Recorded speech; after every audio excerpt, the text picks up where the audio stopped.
I'm Al McGhee with YETicket.com. I'm here with Steven Lebowitz, themovienight.net.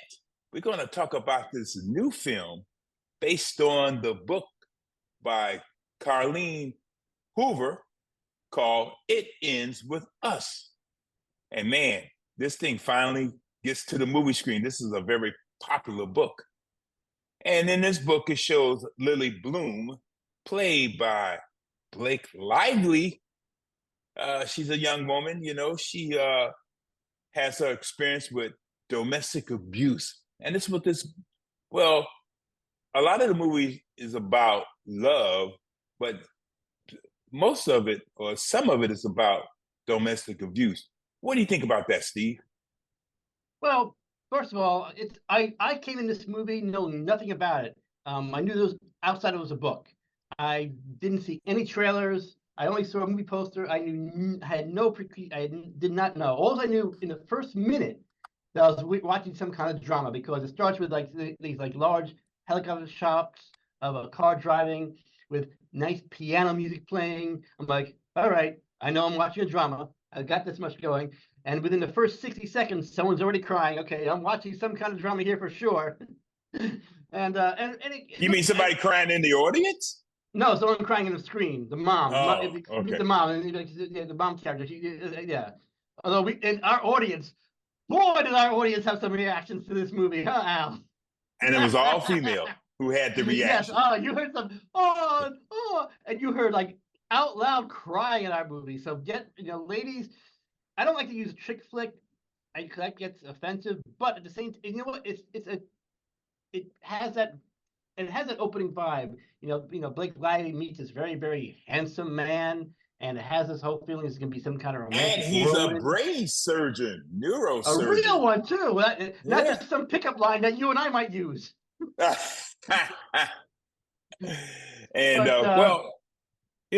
We see that part, but in the beginning, it shows something about him that she picked up on later. And also, the film also does flashbacks of her childhood and her relationship with a homeless person. And that kept going back and forth. But I kind of like that. That homeless person was Atlas Corrigan. He was he was homeless because of domestic abuse in his family, because his mother kept getting boyfriends that kept abusing her. And, he wants to intervene, but the mother kicked him out the house. And also Bradley Skettler, he plays Atlas, the adult Atlas. And, that's what happened. Yeah, I mean, just to be clear, this is something. It's like some homeless bum. It's like it flashes back when she's like a teenager in hye school, and this homeless person is also someone her age, in her high school too. Something she's like some right, like 40-year-old bum she's taking care of or something like that. So, so he's a teenager, and in fact, they ride the bus to school too. Yes, and it's funny because it flashes back between the two time zones, and the two actors in the present have great chemistry, and those two actors, teenage actors, had great chemistry too, which was important, which helped make this romantic film. Now, I don't know about the book, Al, but I told my mom I saw this film. She's reading the book right now. She goes, "Don't tell me what happened. I'm reading it right now." She said, if I could do nothing right now but read this book, I would. So it's apparently a very popular book. So it might do really well at the box office, because obviously I haven't read it either, but it's gonna be popular. Like I said, obviously this thing will play much better to a female audience than male. But you know what? As a man myself, I was not like find myself hating this movie. I thought, okay, I was watching this movie and say, okay, obviously this is a romantic movie going on. What's going to happen? What's going to go wrong? I'm like, and what goes wrong is why I didn't see coming. It was quite a twist. There's new characters come in, I did not see coming. And then even the domestic abuse is sort of covered up. It doesn't really appear to be coming. One time she gets hit but it's like an accident, like just like a big flail, so you don't really see it as domestic abuse at first. So you miss the signs. So it disguised it really well, and it makes you think, well, maybe that person's not too bad after Too all. It bad. was just Yeah. it was just Yeah. an accident, as a lot of men who sometimes do perform best use will sometimes claim. Well, you're absolutely right about that. And like you, I didn't know that much about it.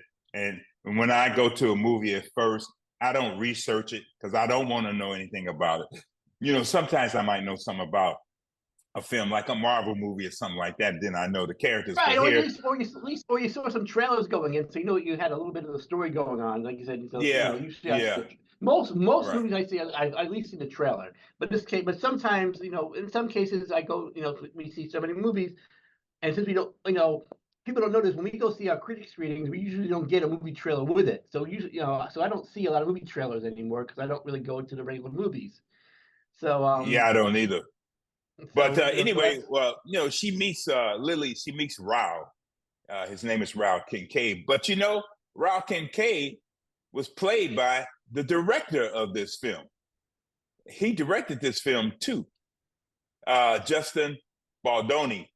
He played Rao, but also he's the director of the film. And I didn't know that until I have to do my review. right. And No, he he did and a very good job directing and playing Kyle. I thought he did a very good job. Also in this film too is Jenny Slate, Hassan Minaj, Amy Morton, and again Brandon Skeller. He's in this film too. no, it's a good it was a good cast, and it was a well made film. It was directed. I did think it was a little too convenient in the way that how everything sort of plays out. I'm like, I thought, although while it was too convenient, I guess it was like the only way it could go.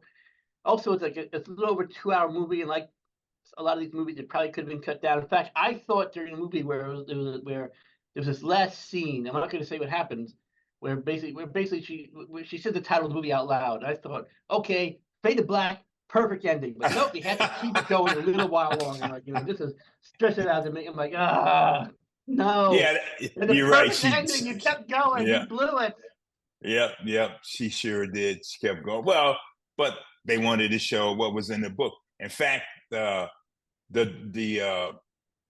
Colleen Hoover, she also one of the co-producers of this film, and so she wanted the adaptation, to be very close to the essence of the Yeah, novel, the book, whatever you want to call it.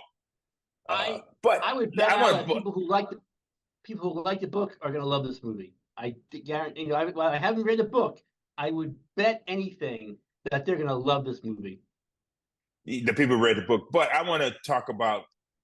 I kind of at first I didn't like when I was thinking about it after I saw the movie. I didn't like the way I thought they just glossed over the abuse, but now that I thought about it, they did a good job about the abuse in this film because you didn't want to make it too much. Well, I mean, with the violence and blood and things like that. And I think they did the right thing in this film to highlight it and also to make you feel for the character, for Lily, and also the other characters too, how that affected everyone in this film. Because abuse does affect everyone within that group that the Right. abuse is happening to. And let's talk about her mother for a moment. Her moment, her mother took that abuse from her father. I mean, I know I gave something away, Yes. but that's okay. But the reason she stayed into my reason, she stayed into the marriage and never left. Well, she was the mayor's wife, and she don't want to give that up, and she don't want to tell people what's going on with her real life. So I understood that part because I've seen that throughout my lifetime. Women do not leave the abuser. They really don't. And many do, but they really don't leave the abuser.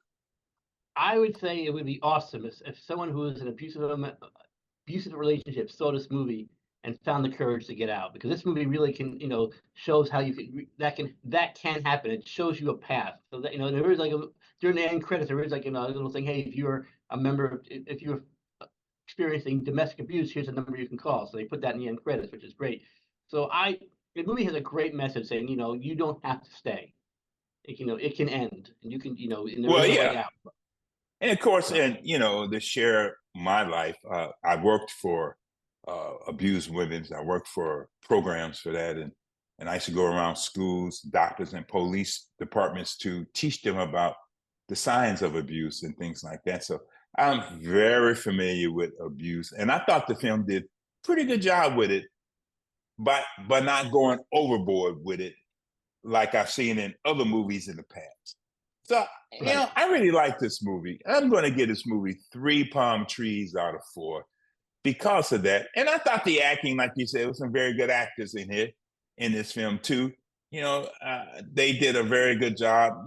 Just like Hassan Minaj, he did a good job playing the brother-in-law. And like I said, Jenny Slate, played his sister. And it was entertaining. I'm going to give it that. It was entertaining. And like I said, they didn't really gloss over it, but they didn't go into too much depth about it. But they went in enough to make you understand what was happening. Yeah, no, they did well. I know, Al, I'm with you. I'm giving it 3 swords out of 4. Originally, it's like normally, yeah, this is usually not my kind of movie. It's not, but I thought overall, even though I said convenient early, but I think it really played out well, and I think this movie can be very powerful for a lot of women out there. And well, not just a lot of women, men too. Yes, men also. There are men in domestic abuse relationships too. Like maybe some men, maybe some. Again, I guess in this case, some men maybe don't even realize they're abusers, which is hard to believe. But I guess some men don't see themselves that way. So maybe even this movie can even open up their eyes. You're right. So with that kind of power going on, I have to give this movie 3 out of 4 swords. But I had a funny question within myself. The question is this: if you're dating someone, would you say, "Hey, honey, let's go see this movie about domestic abuse"? Well, would you take your girlfriend or wife to see this movie? Well, you know what? But if anything, the movie looks like it's just make some kind of romance drama. So that you don't realize that. So if anything, you can go there thinking that and come out with a new message. So and if you're like me, who just heard this, may not see the preview, you won't know it going in. Yeah, but that's a movie I wouldn't take anyone to go see. A date, that is. I would do that. Now it's not exactly a date movie, but it's a good movie. So it is a good movie. It is. Well, thank you for your review of It Ends With Us. Always fun to come on. Movienight.net, and that's where you can get Steven at www.movienight.net. That's movie night KNIGHT.net. TheMovieNight.net. That's right. TheMovieNight.net. That's right. That's the whole title. I want to thank you very much, and have a great day. Me too, Al. This is your entertainment ticket. Latest and greatest movie.